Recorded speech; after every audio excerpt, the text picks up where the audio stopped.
Welcome to the Grief Dreams podcast, where we have conversations with guests about their life, loss, grief, and of course, grief dreams, which can be dreams of the deceased. If you want to know more about the topic and your host, please visit the website griefdreams.ca. To support the podcast, please go ahead and rate it. For additional ways to support the show, please see the episode show notes. Before I move on with the show, I would like to give a territory acknowledgement. Long before Canada was formed, the Stalo people were the original land stewards, and they have lived here since time immemorial. They continue to live in the unceded Stalo territory known to settlers as the Fraser Valley and Lower Fraser Canyon of British Columbia. I recognize and honor the contribution that Indigenous peoples have made and continue to make to our community and the topic of grief dreams.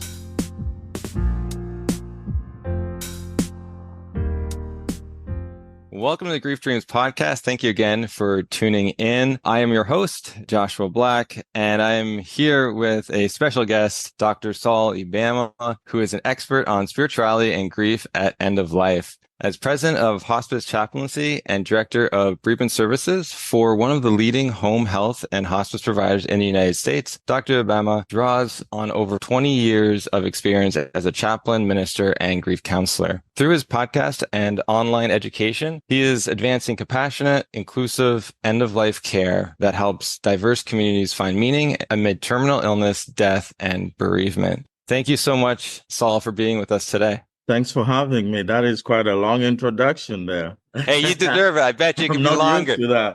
I bet you it could be a lot longer if we put everything that you do in there. With 20 years of experience, I know that's, I'm not in that deep yet. And so I can only imagine how much knowledge that you do have. So I'm really excited to talk to you again because I was able to come on your podcast, which was really, really nice and very informative too. And I love what you're doing with that. So the podcast is the Hospice Chaplaincy Show, if I'm not mistaken. And you're just like interviewing a lot of people about their experiences at end of life and during the hospice. And you brought me on to talk about grief dreams. And you mentioned that you've experienced your own, and also you hear about these dreams at end of life, but also during bereavement. And I think that it's interesting to bring you back on this show now for us to hear more of the knowledge and what you've sort of seen over the years.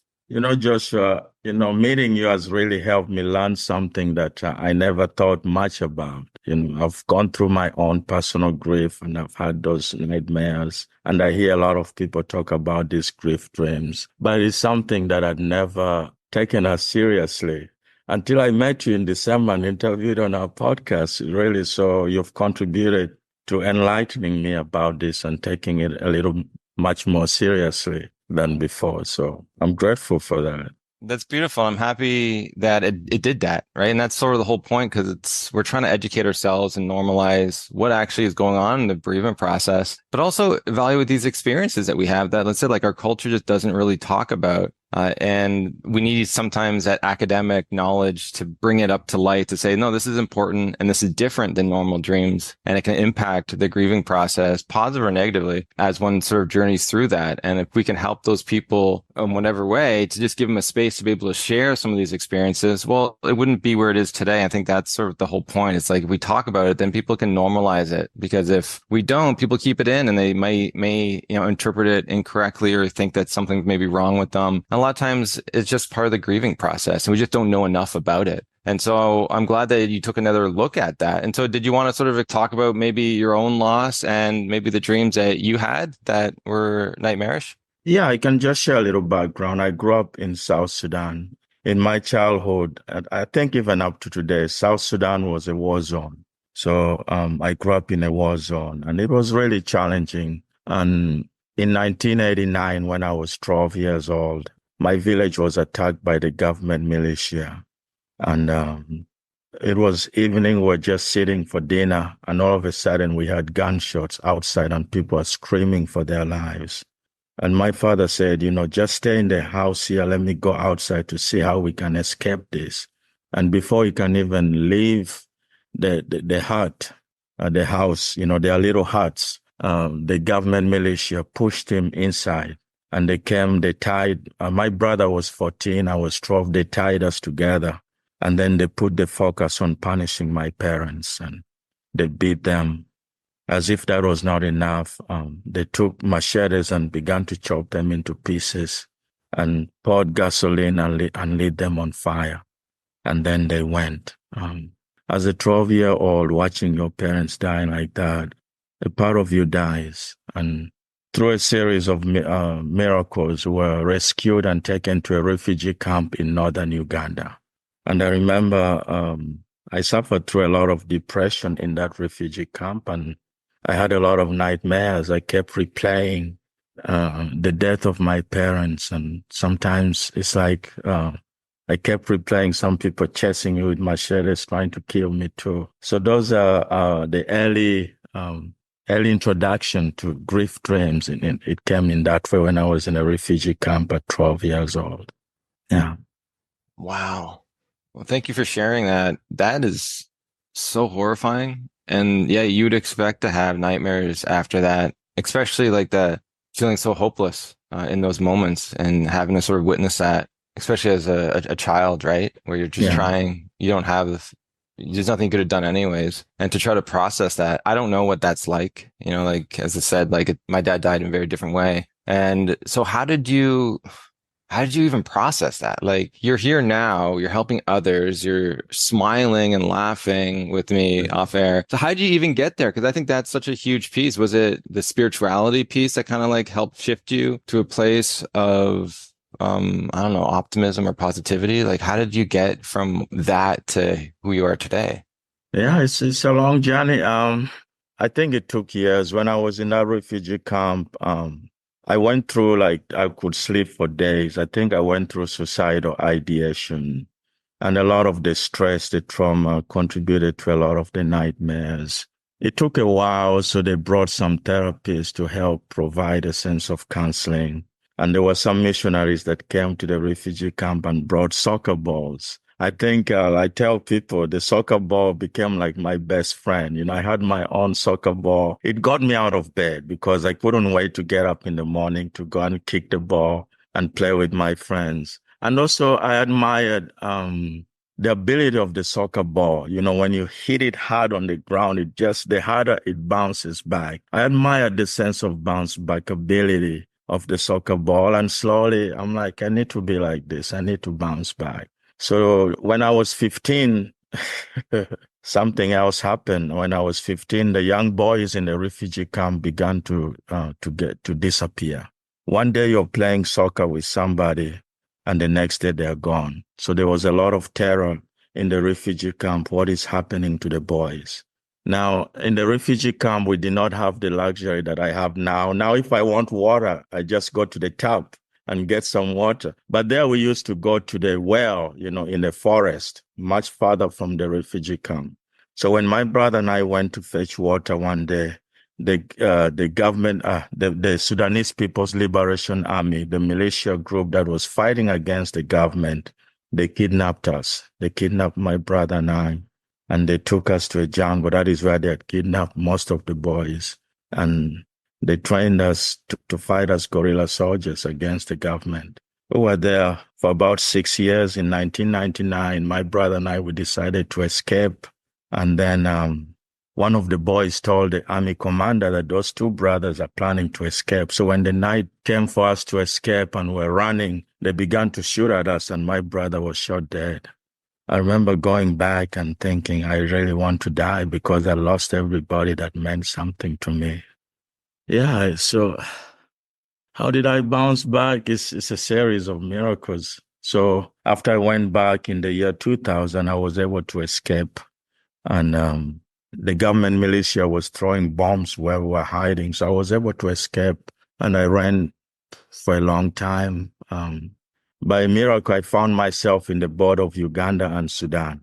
And there I met some people, and I told them, can you help me? And nobody helped me, but somebody bought me a bus ticket from that village to Kampala, which is the capital city of Uganda.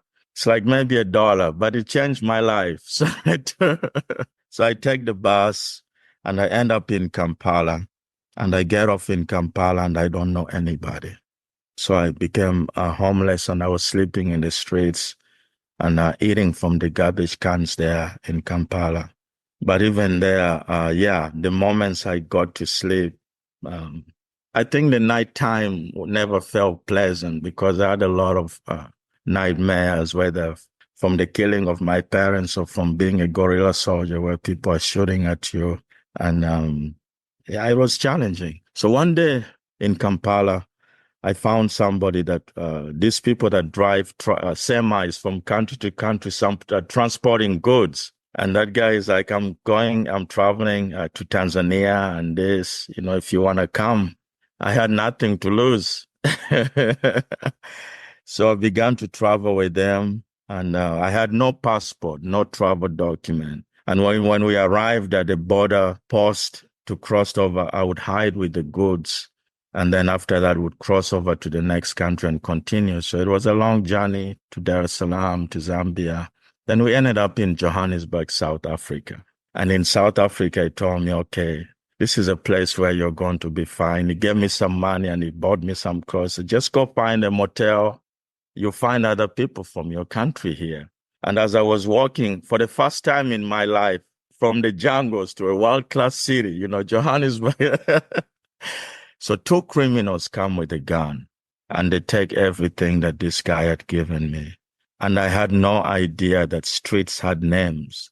So I could not locate where this friend was. And I went back to living in the streets of Johannesburg, South Africa, eating from the garbage cans. And then one day, as I was walking, when you're homeless and you're walking on the streets, people see you and they move over to the other side of the road. But this day, these two guys were in a deep conversation. And I'm thinking, okay, they will get over to the other side. But they kept coming. Then as they got close, I had them speaking a language from Uganda where I was in the refugee camp. And I'm like, hey, brothers, because I was there for about 3-4 years. My brothers, can you help me? And they were shocked that a street man in Johannesburg could hear their language. And they're like, no, we can't help you. But there's a pastor that helps people like you. And they introduced me to Pastor Reverend John Dungu. He had a church called Johannesburg Bethany Baptist Church. And he had about 15 refugees living inside the church. And that is where I began to live inside the church. And I think my rehabilitation started there. I don't know what to say. Your story is so traumatizing. And like once you start to build the hope up, something else happens. And then it's like you're in a very similar state where you don't know what's going on. Why me? What am I going to do? But then there's always that little act of kindness at some point that allows you to sort of get that hope back up. And so I think that's beautiful that you've had people along the way to provide you some sort of, I guess, olive branch or path to sort of feel that again. Because I can't imagine what that path would have been. And you're telling it, but it's still I know there's a lot of stuff that you just can't share and a lot of stuff and pain that just can't come. But I've never been in that position. And I never want anyone to be in that position. And for you to have to sort of go through that to be here, it's disheartening that, that happens in this life. And so I guess now you're with this pastor and that rehabilitation started happening. And so what was some of the things that you found most beneficial for you? The thing is, even there, okay, so I'm inside the church and now at least I'm having a sense of the ability to reflect. The ability to have a community that actually loves me, so it's the first time to be in such a wonderful community. But after a month, I didn't know it then, but the South African government, the police had the license to profile, which means that they could see you walking and then they could stop you and say, you don't look like a South African. Where's your passport? Where's your visa? So one day, I was hanging out in the church. So I left the church to cross over to the street, and there's a park called Berea Park. So I was going to the park just to hang out with some friends, and the police stopped. And they're like, you don't look like a South African. Where's your visa? And I had no visa, and I was taken to a deportation camp, a place called Lindela. There you have 1 meal a day, 3 p.m. until the next day at 3 p.m. And they were processing to deport me back to Sudan. So I was there for about 40 days.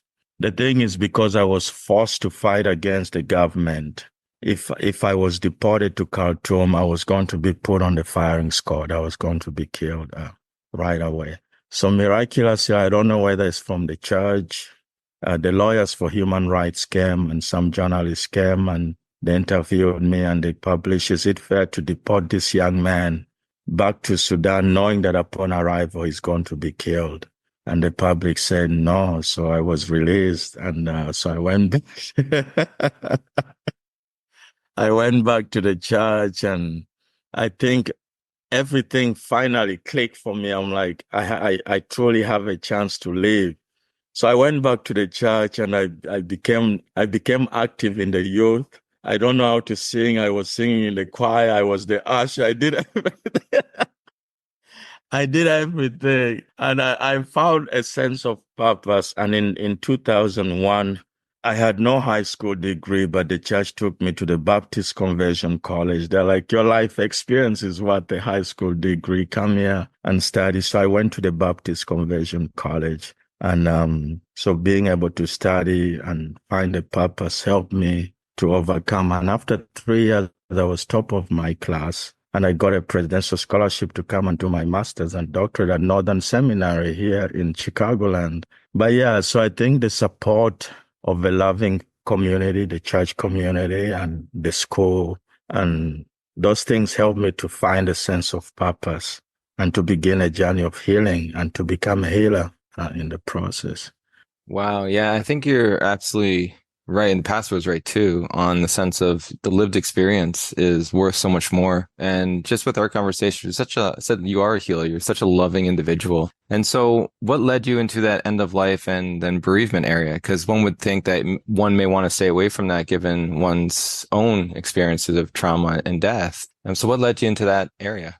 Yeah, I think it's a process of reflection. So I had time to look back over my life. I'm like, I've survived all this. And then when I came to the US, I was doing my internship. I became a volunteer for a hospice in around 2006. And when I realized how people are scared of the topic of death and dying, and yet this was my life, I figured maybe in a weird way that my experiences of loss have helped me to become a companion of somebody who is going through what I've already been through.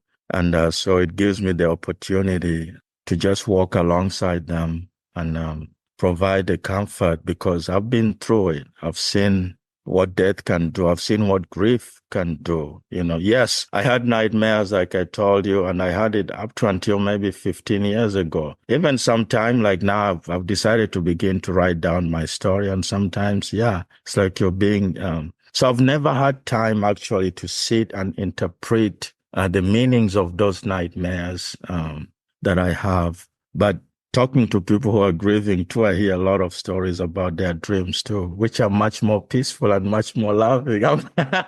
So why is it that some people get these peaceful, loving dreams, and then there are people like me, maybe because of the trauma, it's hard to find that sense of what do you think causes that? Definitely. I think trauma is like the number one thing. Like unresolved emotions is another one that you sort of see just in the literature. And that even comes with PTSD. You sort of see a lot of these nightmares when it comes to the deceased. And so, with that, it doesn't mean that you're never going to ever have one, which I think is interesting. It just hasn't happened yet, or you haven't remembered that yet. But so when people share these dreams, do you ever get like jealous that where's mine? Like, this is a very loving dream. Like, what's going on with me? I'm happy for them. Like the other day, one of the ladies I was counseling, she lost her mother. And she's like, one time I was in bed and then in my dream, I was sleeping in bed and my mom opened the door and she stood by the door for a while. And then she walked over by the bed, lay down and put her arm around me. She didn't say anything, but it felt good. Yes, I hear. I'm like, that is fine. I think I try to let them know that probably it's a sense of closure, probably it's an affirmation of continuing bond, continuing love, and all that stuff. So I'm happy for them.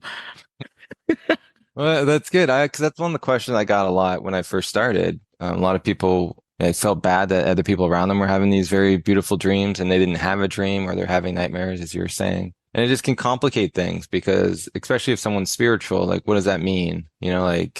like visitation wise and whatnot. And so, yeah, it's a Mm. very interesting topic that I think I said, like, we just need to talk about it a little bit more to understand, like, what are people dreaming about and like, how is it making an impact in people's lives? And so it's nice how you're seeing a lot of positive dreams from your clients, because that's some of the things that we saw just in the research that, people tend to have more positive dreams just in general than the negative. The other thing is that people who do experience trauma will also sometimes have some of these positive dreams that really help them through it. So there's still a lot to, I guess, understand when it comes to who's having what and why. But these dreams can sort of shape us in who we are and how we see topics in many ways. And with also like the experiences you had, you never really had that. And so like it makes sense how maybe you didn't want to talk about it, you didn't want to ask other people about it because maybe that's what they're having too, right? So like why even bring it up, right? But now you're sort of seeing like a different side. And I think that's what the research kind of like brought in, because I would expect more people to have negative dreams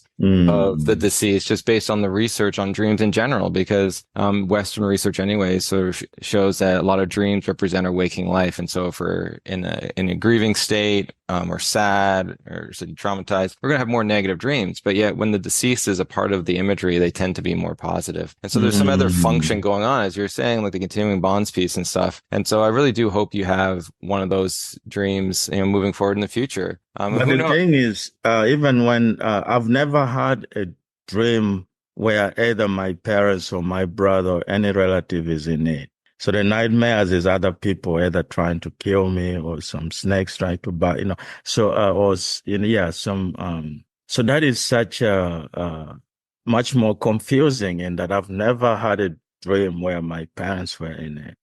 But there was a period when I was going through strong suicidal ideation in the military camp or even in the refugee camp, where I could hear like the voice of my mother say, God will make a way for you. The thing is, God, I hated, but my mother, I love. And so that was much more comforting in a way. That is that's the only experience. That's really beautiful. And you hear that with people, and this is one of the other things that people don't talk about much. I've done some research on continuing bonds in that place with like these externalized continuing bonds where it's like you hear their voice. Sometimes you'll see the deceased or you'll smell them. But you heard your mother, and what a beautiful line that God will make a way. And Hmm. do you believe that now? Yeah, yeah. Now, now I do believe that, but in that period, I did not believe that because I was like, if God was that powerful, then God should have saved you from, being taken from me. So yeah, it was just annoyance, but I loved my mother. And so yeah, those voices I had for a long time from the refugee camp in the military as a guerrilla soldier. I've had a voice for a long time. Yeah. Wow. Well, I'm glad it got you here in one way or another, right? And you can look back on that and say, oh, what was that about? Because, I think it's within the grief journey, we're always learning. And I bet you if you asked other people, they would say they've heard or seen or even like smelt the deceased. So had these like externalized continuing bonds. And we don't know much about that to this day. Like, so like some of the research Mm. I did, it was actually pretty common for people. I think it was around 50% people were having this experience within the last month. And so it's Mm. like, it's when you start looking at like, what don't we know about the grief journey? There is a lot. And so I think it's really about increasing our grief literacy throughout, our time that we have here so that the next generation doesn't seem like it's odd to talk about. Like this is just part of what happens when we're grieving. And it Yeah. happens to people who are atheists and people who are spiritual. Like it's a human experience. And so that is very interesting to me that it's not based on your belief per se, or maybe your interpretations of the experience is based on, what you believe. But in general, I think a lot of it's just confusing for many people. And so when you're sitting with people at end of life, I'm really curious of, like what do you hear from them? Like what are their thoughts at end of life? Uh, in most cases, so there are two parts in end of life where I work before the patient dies and after the patient has died. Now, before the patient dies, in most cases, what I hear from my patient is that in most cases, towards the very end, they begin to talk to their dead loved ones. Or sometimes it's like there's this visitation, there's this strong visitation, but they're in a different state, whether they're dreaming or having some hallucination. They're having amazing conversation. So there's a part, so those are the most common experiences I hear as a patient nears the death. But then after the patient dies, then I help the families with grief counseling And I hear a lot of also visitation stories. But the one I recently was much more confusing because this guy says the sister came back in his dream, but then the sister totally ignored him and didn't want to talk to him. And so that is a visitation dream, right? But how should somebody interpret something like that? So those are some of the things I hear when I talk to my clients. That's really interesting to hear because I know we had someone on the podcast, Dr. Christopher Kerr, and he's from Buffalo Hospice, and he's done a lot of work with dreams and visions at end of life, and basically trying to normalize that on how common it is. It's not delirium; it's actually a part of the dying process where people are They're dreaming or talking. yeah, talking to the deceased or seeing the deceased in many ways, and a lot of times it's helping. They're very positive, and they're helping them with the transition from life to death. But I think it's such a beautiful thing that there is that moment where it's trying to relieve suffering and fear and the unknown of what's going to Hmm. happen as we move forward. And Yeah. yeah, and so that's really nice that you sort of see that and you see it comforts them. As for the other person, that's actually I've heard that theme a lot where the person ignores them. And it's really trying to, I think, figure out how may this relate to waking life and their feelings. And so it may Hmm. not actually be like a visitation per se. It could just be a manifestation of what one is actually dealing with within their own grieving process. And so it could be a reflection of their emotions themselves of guilt or regret or something like that. Because then the Hmm. question is like, what are you feeling and why? You know, like, is there something that you didn't get a chance to say? And so it's really understanding what maybe some of the blocks that the person may be having for that dream to even exist. Because, and more in general, like, it doesn't make sense. Like, if it was spiritual and the person's loving, why would they ever do that? They wouldn't, right? Hmm. And you can sort of see the gambit of loving dreams that people have. So this is seems to be probably uncharacteristic of the individual. And so then if it's uncharacteristic, then it could be based on one's own emotional grief that they're trying to work through. Hmm. And I think that's why I like dreams in the way because you get to talk about things you may normally not talk about, or for people to think about their grief in ways that they never really thought about it before, to sort of understand like maybe there is something that I'm missing, or maybe I am trying to deal with something they're not acknowledging in waking life. And so these dreams can really help, I guess, produce some of those conversations.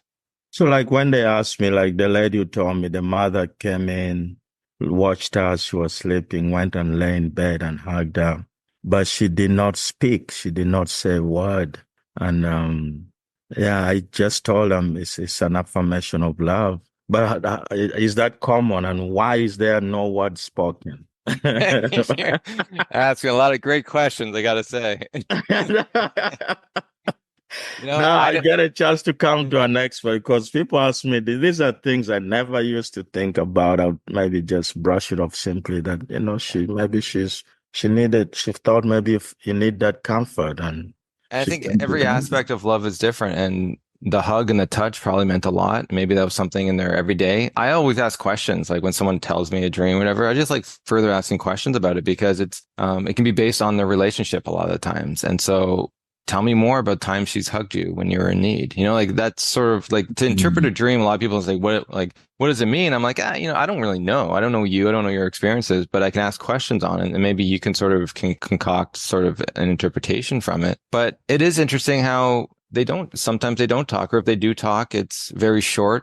And a lot of times they say they have to go, like the dreams are shorter. And so there's a lot we just don't understand, but there's a lot of beauty in that. And so I always would ask too. So if she's like, I'm not sure why, my response would be, what do you hope she would have said? And then in Mm. that moment, she can let you know what she hopes to hear. And that's a conversation itself.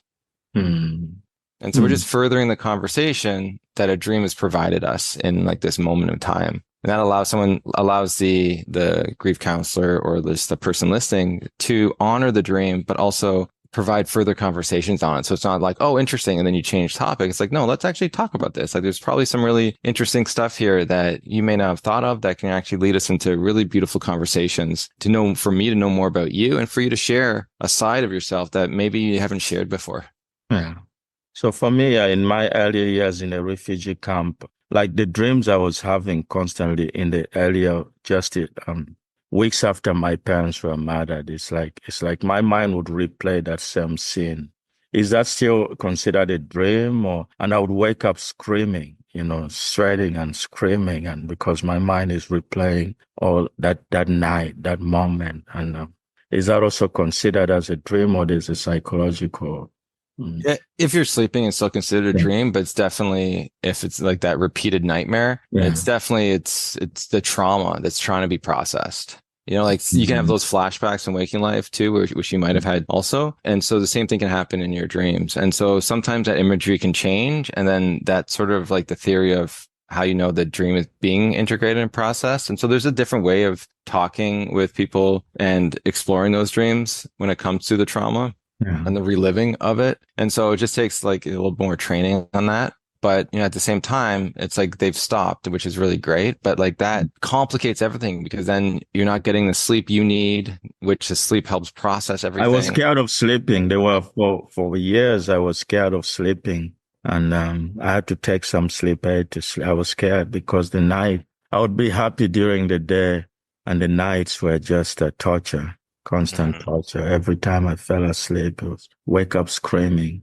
And I think that's one of the reasons we need to talk about that because there's, I think, a lot of people in that position, like you after grief and after trauma that, there are ways to help with that. And what's interesting is research has shown that if you work on the dreams, it actually helps the trauma. So sometimes, like you can work on the trauma, which will decrease the dreams, but you can also go Hmm. the opposite way. We work at the dreams, which will help decrease the trauma. So there's different approaches to help people heal on the journey. But if we don't talk about it, people don't know that they can get help for those. Hmm. So what you're telling me is that I could have got help and become better sooner. Well, I think everyone has a journey, right? And I think, Yeah. we can always look back and say, oh, if I did this, I wouldn't, I could have been quickly or healed a little bit quicker or whatnot. But at the same time, I'm here. And I think that's the most important thing is that we're here now in a Mm. position where we have hope, where we can sort of support people. And that's where we lie, like, and we can help the next person. So maybe their journey's not as difficult because people around us may not even have known it anyways. Like the research wasn't even around back then when you're with everything that happened to you anyways. So there was ways to help, but just people wouldn't have known about it anyways. Yeah. Wow. And so this has been just a really fascinating conversation. And I really thank you so much for just opening up because that's a lot to share. That's a person I didn't know about, and it definitely wasn't in your bio.